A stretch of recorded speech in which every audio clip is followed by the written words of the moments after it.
Later on today, the long-awaited new force feedback engine will be deployed in Raceroom. Gone are the canned effects and the difficult setup window, replaced instead with a brand new, fully physics-based force feedback engine. I've been lucky enough to be driving with this update for the last month or so stick around to see what all the fuss is about.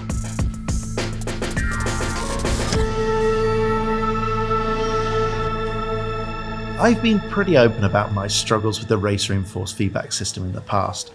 Once one of my favourites, it quickly became problematic when I stepped into the world of direct drive wheels. But let's not dwell on the past, because Sector 3 certainly haven't, as this is a 100% ground up reworking of the force feedback system. And when I spoke to the team behind it, the knock it down and start again philosophy was easy to understand. The force feedback system in Raceroom traces its roots back to the beginnings of the sim back in the early 2010s. Much hard work has gone into improving the physics within the game since then, and especially with recent updates. And the fact that these more accurate physics weren't easily felt through the force feedback system, well, it's not really ideal. So late last year, the team started tinkering with a 100% physics-based force feedback engine. And even in its most basic early iterations, the improvement was apparently significant.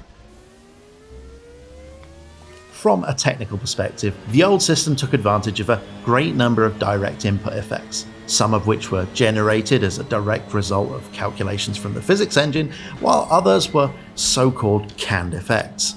Now, canned effects can be fantastic for immersion, but they're not actually telling you anything real or anything useful about the car. They're merely approximating what's happening in the game at any given moment. The new system, however, does away with all of that in favour of a purely physics engine generated feedback signal.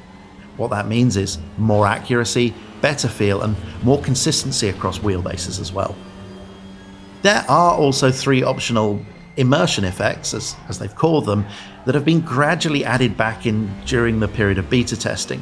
These are turned off by default, but if you want to feel approximations of things like engine vibration and that much loved gear shift effect, then they can be added in if you choose, and they're on sliders as well. As is bump amplification, which exaggerates the vertical forces on the car. I like to think of these sliders as a bit of added flavour. They can definitely make the driving experience a little bit more fun, but they're not really telling you anything useful about how the car's behaving. Now onto the techie stuff. Notably, the steering geometry of the car is now incorporated into the force feedback. In the past, the signal was generated without that and solely based on the tyre forces, which, apart from being less accurate, also heavily masks some of the big differences in feel between cars, which is something I'll be going on about in more detail a bit later. Gyroscopic forces from the tyres were also previously absent, which contributes significantly to the self-aligning forces you feel in the steering wheel. The inclusion of these forces is immediately noticeable in the way that the wheel loads up as you turn in the car, and importantly in those over the grip limit moments where the steering naturally attempts to self-correct, which is, well, pretty helpful to say the least. Beyond that, all of the tyre forces are now included within the feedback calculation, including deformation of the tyre contact patch. Now, this isn't always that easy to feel, but when you jump into the kind of car where things happen at a more leisurely pace, then these little nuances start to reveal themselves. Try taking out a car with a lot of body roll and you can really feel what's going on with the contact patch as the weight shifts around, or at least that's what I think it is. The changes to the force feedback system are pretty dramatic. This isn't a subtle reworking. And this is most apparent in that self-centering feel that I talked about before. Not only does it significantly improve the driving experience, but it also helps differentiate the cars from each other, giving a greater sense of individuality to each particular category or class of car. And that individuality is a revelation. The Formula Raceroom 90, for example, feels incredibly stiff and agile through the wheel. The steering really loads up as the speed and downforce levels increase, just as you would expect. The change of direction in the force feedback is snappy and very direct, and you really feel like you can push back hard against the car, which is great because it's the kind of car that's leaning pretty heavily on you as well. In short, it feels like a hard, agile Formula car should, at least in my opinion.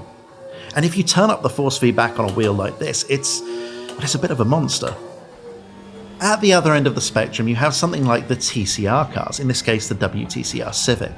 In contrast to the Formula 1 car, you can really feel the compliance of the chassis, the suspension and the tyres. all of the forces happen slower, and because of that you have a lot more time to appreciate those little details within the forces. You can really feel that right on the edge of the tyre feeling as the car leans through fast direction changes, and moreover it almost feels like you can feel the body roll in the steering. Of course, being front-wheel drive, you get that traditional lightening of the steering as you jump on the power and inevitably induce understeer. But the feeling around the grip limit as you go under and over what the tyre is capable of generating it's just so much easier to read than it was in the past, especially in this kind of car. Now, of course, the Formula Raceroom 90 and the TCR are probably extreme examples of this difference in feel, but I think the important point is that every type of car now does have a distinct feel, and much more so than under the previous system. A moment ago I mentioned that it felt like you can feel the body rolling through the wheel, but actually weight transfer is definitely there in the force feedback in a way that often isn't in other sims. Now, this might be a bit of an illusion, but when the back end of something like a 92 DTM car goes light under braking, you really do know about it, and you can genuinely feel once the car settles down. Again, probably an extreme example of this behaviour, but I feel that bumps and curbs are kind of similar. As you hit, say, a big sausage curb, the car goes light, and the feeling of grip reattachment when it sort of lands is probably the most pronounced I've felt in any sim. It really gives you the confidence to attack curbs, knowing that the sim's actually going to tell you when you're safely back down on terra firma and the tyres are gripping up again. And I think the confidence that the sim communicates is the real key here. From the first moment I drove the new force feedback system, I knew exactly what it was trying to tell me. The car behaviour is being communicated in a language that I very much understand. It's almost like a good set of pace notes. And that's probably the biggest compliment I can give. I've driven sims in the past where I feel like I'm almost having to translate the messages the sim's sending me through the wheel in real time. But the new Raceroom force feedback system, it's very much speaking my language, clearly and confidently. Look, here's the thing. This is a massive improvement. I've not compared it to any other sims here because, to be honest, I don't really think that's all that helpful. What I can tell you, though, is that if you're the sort of person that likes to get into a dick measuring contest about racing sims, then Raceroom's new offering is, well, it's impressive, maybe even a little intimidating. Bad analogies aside, I think the vast majority of users are going to see the benefits of the new system right away. Of course, some will inevitably hate it to begin with because change is bad, but I really do think this is just objectively better and by no small margin. Now, if you want to give the new system a try, the update should be landing at some point today, and I should probably remind you all that Raceroom is free to play, so if you've not given it a spin in a while, now is definitely the best time to jump in and give it a go. I'm also told that you can now test drive any of the cars in-game on any of the free-to-play tracks and not just the Raceroom Raceway, as I think was the case before this update.